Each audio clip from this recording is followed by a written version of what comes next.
Good afternoon, everyone. All right, today we've got a 2018, I believe, Colorado cluster on the bench. Now, customer sent this in to get checked. It's got no comm to the cluster on the car at all.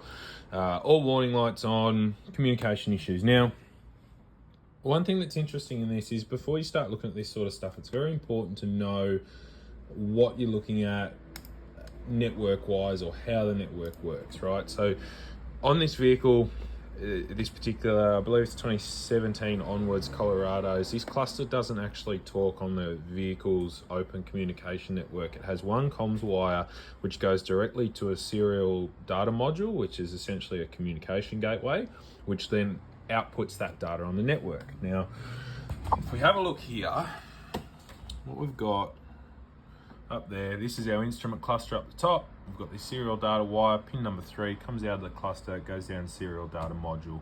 Serial data module will then interpret that and put it out on the network, the CAN network or the GM LAN network, which is the one-wire network. Now, as you can see, the rest of these modules all over this whole side talk on the open network, so the GM LAN, the one-wire network. Whereas our info display, cluster, telematics, etc., they have a serial data wire which just goes straight down to the serial data module.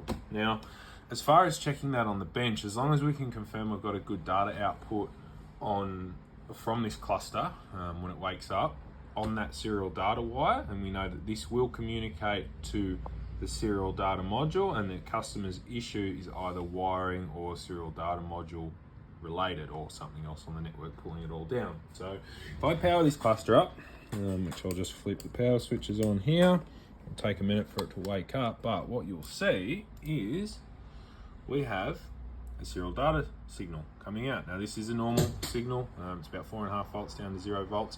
It is not a CAN signal, so you can't look at it and expect to see a CAN signal.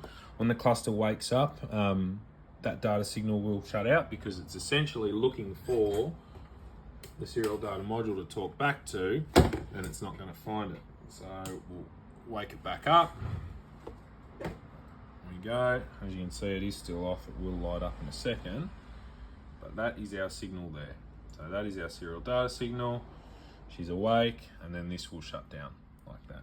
So this cluster does talk.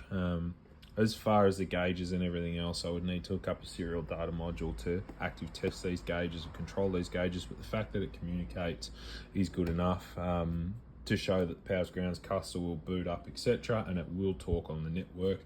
The issue has to be related to either this wiring here, the serial data module, or something else pulling it down. So modern vehicles have different networks. You know, we are moving away from just a 2-wire CAN network. There's so much more like FlexRay or Limbus, etc. So you need to kind of adapt your testing to that, and checking just powers and grounds at modules isn't necessarily enough. Just because you got powers and grounds doesn't mean all your wiring's good there. There is, you know, things like this where you can expect 2 CAN wires and you end up getting a serial data wire or a FlexRay or whatever. So hope people find that interesting, but very basics. Newer cars, modules have different communication protocols. So do your research, get your diagrams up before you dig too far in.